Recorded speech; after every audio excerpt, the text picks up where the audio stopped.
பலத்த மின்னல் தாக்கம் குறித்து எச்சரிக்கை.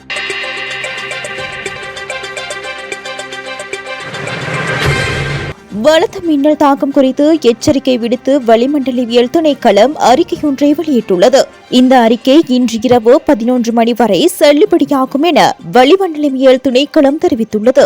மேல் மற்றும் சப்ரகமுவ மாகாணங்களிலும் காலி மற்றும் மாத்தறை மாவட்டங்களிலும் சில இடங்களில் இடியுடன் கூடிய மழையுடன் பலத்த மின்னல் ஏற்படுவதற்கான அதிக சாத்தியம் காணப்படுவதாக அந்த திணைக்களம் குறிப்பிட்டுள்ளது. இடியுடன் கூடிய மழை பெய்யும் போது அப்பகுதிகளில் தற்காலிகமாக பலத்த காற்று வீசக்கூடும் எனவும் மின்னலினால் ஏற்படும் விபத்துக்களை குறைத்துக் கொள்ள தேவையான நடவடிக்கைகளை எடுக்குமாறும் வளிமண்டலவியல் திணைக்களம் பொதுமக்களை கேட்டுக் கொண்டுள்ளது. மின்னல் மற்றும் இடி ஏற்படும் சந்தர்ப்பங்களில் பின்வரும் பாதுகாப்பு நடவடிக்கைகளை பின்பற்றுமாறு வளிமண்டலவியல் திணைக்களம் பொதுமக்களுக்கு அறிவுறுத்தியுள்ளது. திறந்த வெளியிலோ அல்லது மரங்களுக்கு அடியிலோ நிற்க வேண்டாம் எனவும் பாதுகாப்பான கட்டடம் அல்லது வாகனத்திற்குள் இருக்குமாறும் வளிமண்டலவியல் திணைக்களம் கேட்டுக் கொண்டுள்ளது.